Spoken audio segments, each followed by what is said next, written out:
Hey guys, today I'm going to tell you how to use fix Facebook Messenger Vanish Mode or disappearing messages. If you're using Facebook Messenger and now you want to use Vanish Mode in your Facebook Messenger apps, let's see how can you do that. You just have to simply open your Facebook Messenger app. Very first, I recommend you how to try to update your apps. After updating, you have to simply open the chat. So with which you want to enable disappearing messages or the vanish mode. Let's say I want to select this one. Just select that and then tap on the profile name. Here just scroll down and look for the option of disappearing messages.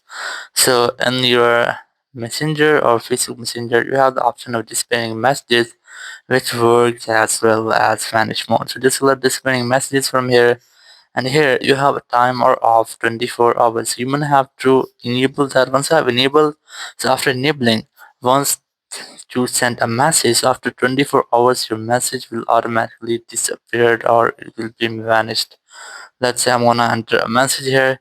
So once I've entered a message, it will be automatically disappeared after 24 hours. So in this way, you can easily use Facebook Messenger Vanish Mode or disappearing messages. Thank you very much for watching the video. Until next video, bye bye.